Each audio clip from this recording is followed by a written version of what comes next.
அன்புக்குரியவர்களே, வெள்ளிக்கிழமை கோயிலுக்கு போயிட்டு வந்து வெளியே உட்காந்துருந்தோம். நண்பர் ஒருத்தர் ரொம்ப சுவாரஸ்யமான ஒரு கேள்வி கேட்டார். சார், இப்போ ஜாதி அரசியல், மொழி அரசியல், இது மாதிரி இப்போ கடவுள் அரசியல் அப்படின்னு ஒன்று வந்துருச்சு. மதத்தை வச்சு அரசியல் பண்ணுறது. அப்படிப்பட்ட காலத்தில் எங்கே பார்த்தாலும் கடவுள் தூக்கி பிடிக்கப்படுறார். ஆனால் உண்மையாக கடவுள் யார்? அவரை ஏன் நம்மளால் உணர முடியலை அப்படின்னு அற்புதமான கேள்வி ஒன்று விவாதத்துக்கு வச்சாருங்க. நான் அவருக்கு பதில் சொன்னேன். பதில் சொல்கிறத ஒரு கதை மூலமாக சொன்னேன். ரொம்ப நாள் ஆச்சு கதை சொல்லி. ஒருத்தவனுக்கு இதே மாதிரி ஒரு சந்தேகம் ஏற்பட்டது. கடவுள் எங்கே இருக்கார்? அப்படி இருந்தால் அவரை ஏன் என்னால் உணர முடியல அப்படின்னு அவனுக்கு ஒரு சந்தேகம். அந்த ஊரில் ஒரு பெரிய மகான் இருந்தார். அந்த மகான்கிட்ட போனான். போய் இந்த கேள்வியை அவர் முன்னால் வச்சான். அவர் சொன்னார், கடவுள் அப்படிங்கிறவர் ஒரு பேரின்ப பேரொளி, எங்கும் நிறைந்த ஒளி. அவர் எல்லா இடத்துலையும் நீக்கமர நிறைஞ்சிருக்கார் அப்படின்னு தத்துவமாக சொன்னார். அவன் கேட்டான், சரி எல்லா இடத்துலையும் இருக்காருன்னு சொல்கிறீங்கல்ல, ஏன் என்னால் உணர முடியல அவரை? கடவுள் எனக்குள்ளேயும் இருக்காரு, உங்களுக்குள்ளேயும் இருக்காருன்னு சொல்கிறீங்க, ஏன் எனக்கு தெரியல கடவுள் அப்படின்னார். உடனே இந்த மகான் சொன்னார், அப்பா, உன் எண்ணம் முழுக்க கடவுள் நிறைஞ்சிருக்கார்.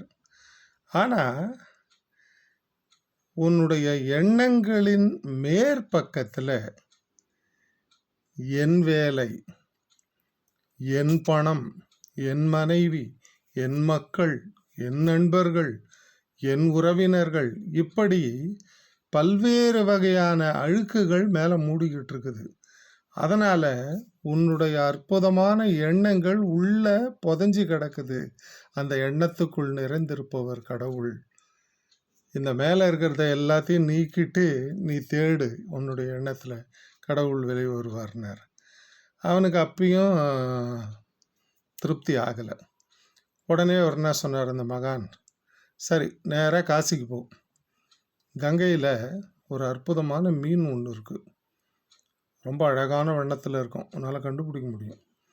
அந்த மீன் மனிதர்கள் மாதிரியே பேசும். அதுக்கிட்ட போய் இந்த கேள்விகள்டான்னார். நேராக இவன் கங்கைக்கு போனான். காசிக்கு போய் கங்கையில் போய் உட்காந்துருக்கான். உட்காந்துருக்கும்போது சதா சர்வகாலமும் கடவுள் யார், அவரை எப்படி உணர்வது, இந்த கேள்வி கேட்டுக்கிட்டே உட்காந்துருக்கான். கங்கை ஆற்று தண்ணியிலிருந்து இந்த அற்புதமான புது வகையான வண்ணத்தில் இருக்க மீன் வந்து அது உடனே இவனை கேட்குது, எங்கே இருந்துடா வரேன்னு. நான் இந்த மாதிரி தமிழ்நாட்டிலேருந்து வரேன், என்னை இந்த மகான் அனுப்புனார்.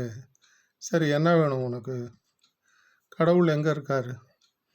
கடவுளை ஏன் என்னால் உணர முடியல அப்படின்னு அதே கேள்வியை போட்டான்.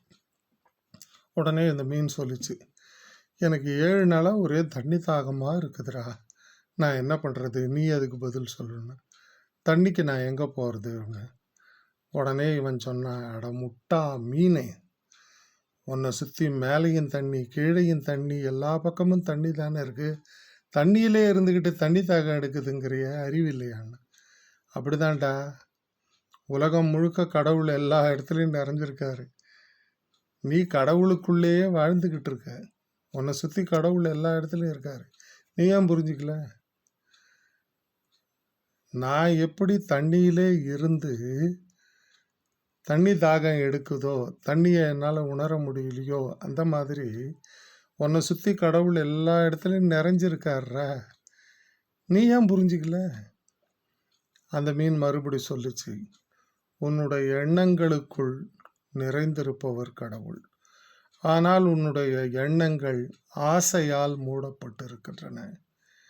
ஆசையை ஒழி. மனைவி என்கின்ற ஆசை, பணம் என்கின்ற ஆசை, என் வேலை என்கின்ற ஆசை, என் நண்பர்கள் என்கின்ற ஆசை, என் உறவினர்கள் என்கின்ற ஆசை, இவை எல்லாவற்றையும் நான், எனது என்ற எண்ணங்களை விட்டு ஒழி. கடவுள் பேரொளியாக உனக்கு தெரிவார். அந்த கடவுள் உனக்குள் இருப்பதை நீ உணர்ந்து கொள்வாய் அப்படின்னு அந்த மீன் சொல்லிட்டு போயிருச்சுங்க. இவனுக்கு புரிஞ்சுது. உங்களுக்கும் கடவுள் பற்றி புரிஞ்சது தானே? வாழ்க வளமுடன்.